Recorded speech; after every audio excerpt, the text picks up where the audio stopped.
Hi friends, இன்றைக்கி வந்து நான் வேலைக்கு போயிட்டு வரும்போது அப்படியே மீன் வாங்கிட்டு வந்திருந்தேன். மீனும் கொஞ்சம் காய்கறி வாங்கிட்டு வரலான்னு சொல்லி திட்டுவலையிலேருந்து வாங்கிட்டு வந்தேன். 50 ரூபாய்க்கு வந்து பாறைக்குட்டி தான் வாங்கியிருந்தேன். பாறைக்குட்டினா அந்த சாலை சைஸில் இருந்துச்சு. சரி பொரிக்கலான்னு சொல்லிட்டு ஒரு 50 ரூபாய்க்கு வாங்கிட்டு அப்படியே கொஞ்சம் காய்கறியும் வாங்கிட்டு வந்திருந்தேன். மாங்காய், பச்சை மிளகா, அந்த மீனுக்கு போடுற மிளகாய் இது வந்து மீன் குழம்புல போடும்போது அந்த குழம்பு வந்து குழம்பும் நல்லாயிருக்கும், அந்த மிளகாவும் எடுத்து சாப்பிட்றதுக்கு நல்லாயிருக்கும். அதனால் நான் அதில் 10 ரூபாய்க்கு வாங்கியிருந்தேன். அப்புறம் எப்பவும் போல் பச்சை மிளகா, தக்காளி, கேரட்டு, பீட்ரூட்டு, அப்புறம் 50 ரூபாய்க்கு சாம்பார் மிளகறி. இதெல்லாம் தான் நான் இன்றைக்கி வரும்போது வாங்கிட்டு வந்தேன். குழம்புக்கு வந்து நேற்றுக்கே நான் அயில மீன் வாங்கியிருந்தேன். அயில மீனும் சாலையும் வாங்கினால சாலையை பொரிச்சிட்டு அயில மீன் வந்து ஃப்ரிட்ஜில் வச்சுருக்கேன் கழுவி.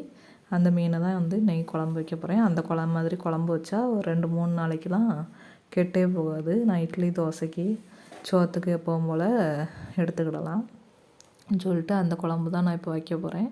அதுக்கு வந்து அடுப்பில் ஒரு சீனச்சட்டி, தாளிக்கிற சட்டியை வச்சுட்டு அது கூட எண்ணெயும் ஊற்றி வெந்தயம் போட்டு, வெந்தயம் நல்லா பொரிஞ்சதுக்கப்புறமா சின்ன உள்ளி போட்டால் நல்லாயிருக்கும். சின்ன உள்ளி கொஞ்சம் தான் இருந்துச்சு. சின்ன உள்ளி கூடவே பாதி பல்லாரியையும் போட்டு நல்லா பொடியாக வெட்டி போட்டிருக்கேன்.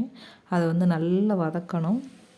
அது கூடவே கொஞ்சம் வெள்ளைக்கூடும் வந்து கொஞ்சம் ஒரு 5-6 வெள்ளைக்கூடு நல்லா இடித்து சதைச்சி அதையும் வந்து அது கூடவே போட்டு ரெண்டையும் நல்லா வதங்கணும். எவ்வளோ தூரம் வதங்குதோ அவ்வளோ தூரம் குழம்பு வந்து ருசியாக இருக்கும்.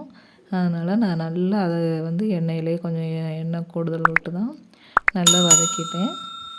நல்லா வதங்கணும். வதங்கினது அது கூடவே வந்து தக்காளி வெட்டி வச்சுருக்கேன். அந்த தக்காளியும் போட்டு ரெண்டையும் சேர்த்து கொஞ்சம் உப்பும் போட்டு நல்லா மசிகிற அளவுக்கு வதக்கணும். நல்லா மசிஞ்சு நல்லா வதங்கி நல்லா கலர் மாதிரி வரும்.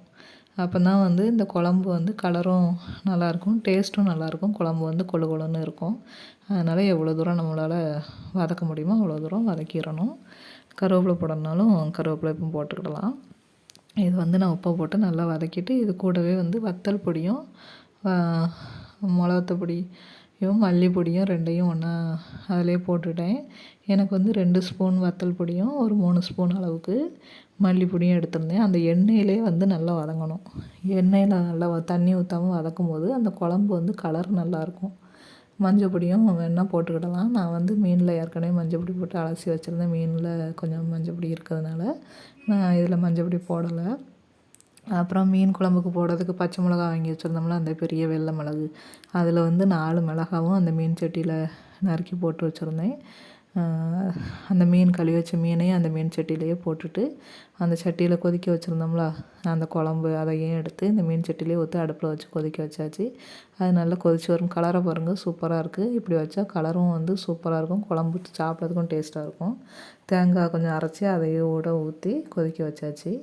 இப்போ வந்து நான் வேலைக்கு போகிறதுக்கு சாப்பாடும் சோறும் எடுத்துகிட்டு மீன் குழம்பும் ஒரு வட்டையில் எடுத்துகிட்டு மீன் பொரிச்சது ஒரு 4 துண்டு எடுத்துகிட்டு அப்புறம் காலையில் சாப்பாட்டுக்கு ஒரு 3 இட்லியும் கொஞ்சம் தேங்காய் சட்னி வச்சுருந்தேன். அந்த தேங்காய் சட்னியும் எடுத்து நான் சாப்பிட்டுட்டு வேலையை கிளம்ப வேண்டியதான். வீடியோ பிடிச்சிருந்தா லைக் பண்ணுங்கள், சப்ஸ்கிரைப் பண்ணுங்கள். Okay, bye friends.